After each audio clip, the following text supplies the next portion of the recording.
All right, I got something really cool to show you. So a couple weeks ago, I got introduced to an app called Plotagraph Pro. It's basically an animated still image. It's really cool. Best thing you can do, go check out their website, plotagraphpro.com, and it's got a ton of examples on it. But what I can tell you is everybody that saw this, the first word out of their mouth was wow. If you're thinking, all right, another cinematograph, another animated image of sorts, I was actually thinking that myself.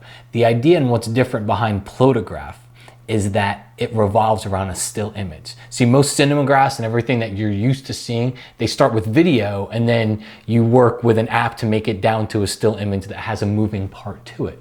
With Plotagraph Pro and the image you're about to see here, this is a still image I took 3 years ago that I'm able to animate today, because it doesn't revolve around shooting video. So as a still photographer, this is great for me because there's a lot of times there's a moving element to my photos, especially as a landscape photographer. Water, clouds, it could be trees, it could be something that's kind of moving in the photo. This helps me bridge the gap between that still image and putting a little bit of movement into it. I'm gonna show you a demo really quick, and I'll basically say this before I show you the demo. I think whether or not you're a consumer of the app, whether or not you go out and you get this app, I think we're all going to be consumers of this technology because video is here, but I don't know that we all want to be bombarded with video. To me, this is the perfect mix of there's something moving, it catches your eye, which is what I really like about it because it's not over the top, but yet it still retains a lot of the qualities of the still photograph. And what really sets it apart is I think the animation and the movement and everything is so smooth. So I have an image open here.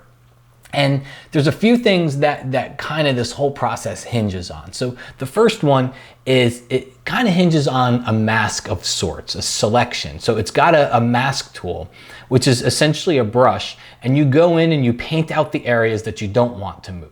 All right, it works a lot like Photoshop masking. You paint in, you paint out. You can control the brush size and all that stuff. The other thing is it's actually got an auto mask tool that works really well. It does some automatic masking for you. But here's where everything really comes together.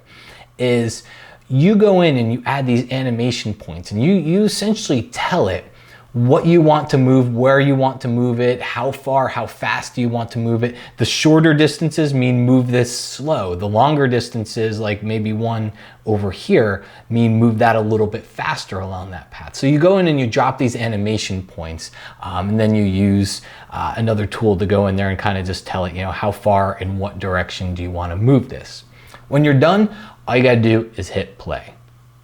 And you can see it renders everything for you and gives you the feeling of the animation. It gives you that movement, but yet it still retains a lot of the qualities of the still photograph. Really smooth, really amazing stuff.